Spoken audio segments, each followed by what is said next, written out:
الحمد لله رب العالمين الصلاة والسلام على خاتم النبيين وعلى آله وصحبه أجمعين أما بعد فأعوذ بالله من الشيطان الرجيم بسم الله الرحمن الرحيم قال الله تعالى في سورة الأعراف يا بني آدم خذوا زينتكم عند كل مسجد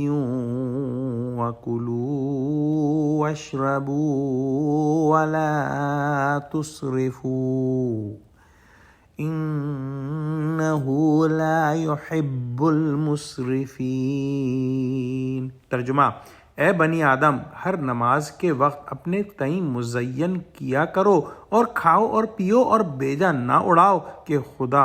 بیجا اڑانے والوں کو دوست نہیں رکھتا۔ جیسا کہ پہلے بیان ہو چکا ہے ان آیتوں کی تفسیر میں کہ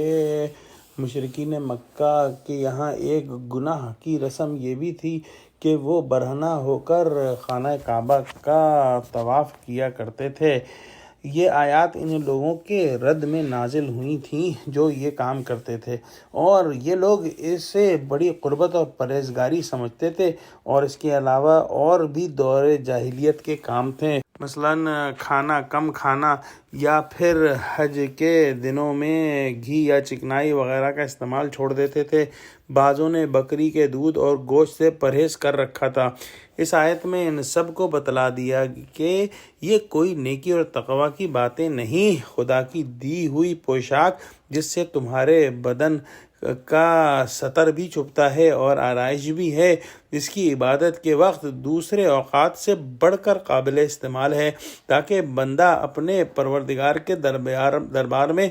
اس کی بڑی نعمتوں کا اثر لے کر حاضر ہو۔ خدا نے جو کچھ پہننے اور کھانے پینے کو دیا ہے اس سے فائدہ حاصل کرو، بس شرط یہ ہے کہ اس میں اسراف نہ ہونے پائے۔ اسراف کے معنی ہیں حد سے تجاوز کرنا، جس کی کئی صورتیں ہیں، مثلا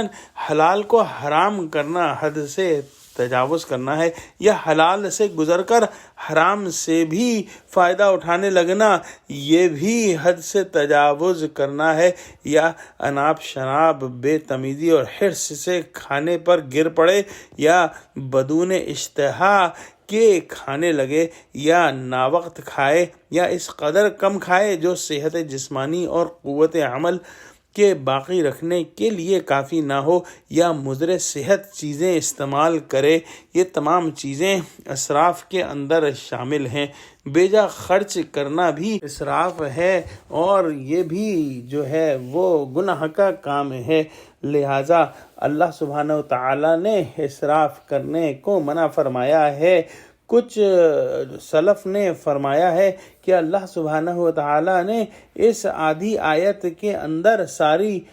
طب یا میڈیسن اکٹھی کر دی ہے، اور دیکھا جائے تو اگر انسان اپنے کھانے پینے کے اندر میانہ روی اختیار کرے اور سوچ سمجھ کر حلال چیزوں کو ہی کھائے اور بہت زیادہ یا بہت کم نہ کھائے اور نہ ہی کھانے پینے میں اسراف کرے، تو وہ بہت ساری بیماریوں سے بچ سکتا ہے۔ دعا کرتے ہیں کہ اللہ سبحانہ و تعالی ہم کو قرآن کا فہم عطا فرما اور ہم کو قرآن کے احکام پر چلنے والا بنا دے، آمین۔ وآخر دعوانا الحمد للہ رب العالمین۔